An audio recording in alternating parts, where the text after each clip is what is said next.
അല്ല, വളരെ വേഗത്തിൽ ഞങ്ങൾ നേരത്തെ പ്രഖ്യാപിച്ചതുപോലെ വളരെ വേഗത്തിൽ വയനാട് പുനരധിവാസവുമായി ബന്ധപ്പെട്ട പ്രവർത്തനങ്ങൾക്ക് ഒരു ഇടവേള പോലും ഇല്ലാത്ത വിധത്തിൽ നേതൃത്വപരമായ പങ്കുവഹിക്കും.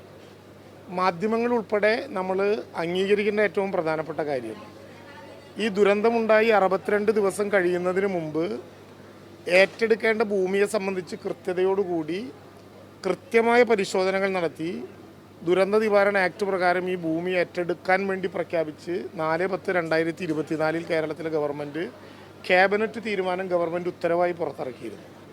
യഥാർത്ഥത്തിൽ അന്ന് ഈ നിർമ്മാണ പ്രവർത്തനം ആരംഭിക്കാൻ അവസരം കിട്ടിയിരുന്നെങ്കിൽ നാട്ടുഭാഷയിൽ പറഞ്ഞാൽ ഇപ്പോൾ ലിൻഡൽ വാർക്കൽ കഴിഞ്ഞേനെ, അത്ര വേഗത്തിൽ ആ പണി നടക്കുമായിരുന്നു. എന്നാൽ നിർഭാഗ്യവശാൽ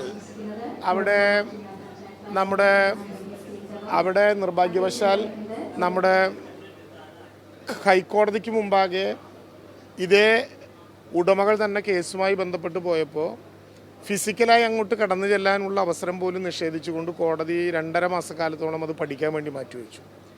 ഡിസംബർ 27 ആദ്യമായി അവിടെ സാധാരണ നിലയിൽ ഭൂമി ഏറ്റെടുക്കാനുള്ള അധികാരം നൽകുകയും നഷ്ടപരിഹാരത്തെ സംബന്ധിച്ച് ഗവൺമെൻറ് പറഞ്ഞതുപോലെ തന്നെ കാര്യങ്ങൾ ചെയ്യാം എന്ന വിധത്തിൽ തീരുമാനമെടുക്കുകയും ചെയ്തു.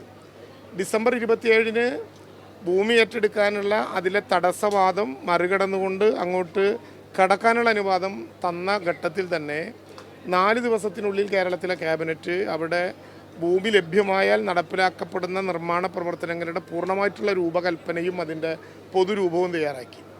അതിനുശേഷം അവിടെ നേരിട്ട് കടന്ന് ഫിസിക്കൽ വെരിഫിക്കേഷൻ ഉൾപ്പെടെയുള്ള നടപടിക്രമങ്ങൾ ബാക്കി നിൽക്കുന്നത് കൊണ്ട് അതും വേഗത്തിൽ തീർത്തു. വീണ്ടും കോടതി ഉടമകൾ ഇടപെട്ട് അവിടെ 27 തീയതി തറക്കല്ലിടൽ നടപടികൾ തുടങ്ങാൻ നിൽക്കുന്ന നേരത്ത് തന്നെ തടസ്സവാദം ഉന്നയിച്ചു. അപ്പോൾ കോടതി സിംബോളിക്കായി പ്രവേശിക്കാനുള്ള അനുവാദം നൽകി. അതിൻ്റെ ഭാഗമായിട്ട് ഉദ്ഘാടനം മാത്രമേ നടന്നുള്ളൂ. എന്നാൽ കോടതി പിരിയുന്നതിന് മുമ്പ് ഏപ്രിൽ 10 തീയതി തന്നെ കോടതി അത് പരിശോധിക്കുകയും 11 തീയതി ഫിസിക്കൽ പൊസഷൻ ഏറ്റെടുക്കാൻ സർക്കാരിന് അനുവാദം നൽകുകയും ചെയ്തു.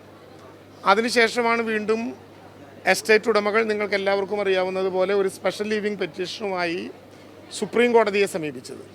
സുപ്രീം കോടതി ആ special leaving petition SLP dismiss ചെയ്തു എന്ന് പറഞ്ഞാൽ ഇനി സുപ്രീം കോടതിയിൽ അതുമായി ബന്ധപ്പെട്ട ഒരു വാദവും കേൾക്കുന്ന പ്രശ്നമില്ല. ഭൂമി ഏറ്റെടുക്കലുമായി ബന്ധപ്പെട്ട എന്തെങ്കിലും കാര്യങ്ങൾ അതിൻ്റെ വിലയുമായി ബന്ധപ്പെട്ട് പറയാനുണ്ടെങ്കിൽ കേരളത്തിലെ ഹൈക്കോടതിയിൽ നിലനിൽക്കുന്ന റിട്ട് പെറ്റീഷനിലെ കാര്യം പറഞ്ഞാൽ മാത്രം മതി എന്ന് പറഞ്ഞുകൊണ്ട് സുപ്രീം കോടതി കൃത്യതയോടുകൂടി SLP തള്ളി. അപ്പോൾ ഒരു കാര്യം പൂർണ്ണമായി ബോധ്യപ്പെട്ടു. ഒക്ടോബർ 4 തീയതി ദുരന്ത നിവാരണ ആക്ട് പ്രകാരം ഭൂമി ഏറ്റെടുത്ത സർക്കാരിൻ്റെ തീരുമാനം ശരിയായിരുന്നു. സുപ്രീം കോടതി ഉൾപ്പെടെ ആ തീരുമാനം അംഗീകരിച്ചു. ആ ദുരന്ത നിവാരണ ആക്ട് പ്രകാരം ഭൂമി ഏറ്റെടുക്കാനുള്ള സർക്കാരിൻ്റെ തീരുമാനം ശരിയാണെന്ന് പ്രഖ്യാപിക്കുകയും ആ തീരുമാനത്തിനനുസൃതമായി നടപടിയുമായി മുന്നോട്ട് പോകാൻ അവസരം തരികയും ചെയ്തതോടുകൂടി മറ്റൊരു പ്രയാസവുമില്ലാത്ത വിധത്തിൽ മുന്നോട്ട് പോയി. സർക്കാർ ഇക്കാര്യത്തിൽ വളരെ വേഗത്തിലാണ്. ഏപ്രിൽ 11 തീയതി കോടതി ഈ കാര്യത്തിൽ ഫിസിക്കൽ പൊസഷൻ ഒരു 17 കോടി രൂപ കൂടി കെട്ടിവെച്ച് ഏറ്റെടുക്കാൻ പറഞ്ഞ് അതിൻ്റെ ഉത്തരവ് ഇറങ്ങി 3 മണിക്കൂറിനുള്ളിൽ നിങ്ങളെല്ലാവരും കണ്ടതാണ് അവിടെ ഫിസിക്കൽ പൊസഷൻ നടത്തി ബോർഡ് വെച്ച് ആ ഭൂമി ഏറ്റെടുത്തു. ഇപ്പോൾ അതിവേഗം അവിടെ പ്രവർത്തനം നടന്നുകൊണ്ടിരിക്കുകയാണ്. വിഷുവിനും ഈസ്റ്ററിനും മുടക്കില്ലാത്ത വിധം അവിടെ പ്രവർത്തനം നടന്നുകൊണ്ടിരിക്കുകയാണ്. സർക്കാർ വാഗ്ദാനം ചെയ്തതുപോലെ അവിടെ പുനരധിവസിപ്പിക്കുന്ന ആളുകൾക്ക് ഈ 2025 പൂർത്തിയാകുന്നതിന് മുമ്പ് വീടുകൾ പൂർണ്ണമായും പൂർത്തിയാക്കാനുള്ള നടപടി ഉണ്ടാകും. ഞങ്ങൾ കാണിച്ചതുപോലെയുള്ള ഡിസൈൻ അവിടെ വീടുകൾ മാത്രമല്ല, പുനരധിവാസത്തിൻ്റെ ഭാഗമായിട്ടുള്ള ലൈബ്രറി, അവിടെ ഉയരാൻ പോകുന്ന കളിക്കളങ്ങൾ, അവിടെ വരുന്ന താൽക്കാലിക ആശുപത്രി, ഇതെല്ലാം ഉൾപ്പെടെ അവിടെ ഡിസൈൻ ചെയ്തിട്ടുള്ള മറ്റു കാര്യങ്ങളെല്ലാം മാർച്ച് 26 പൂർത്തിയാകും. വീടിൻ്റെ നിർമ്മാണം 25 പൂർത്തിയാകും.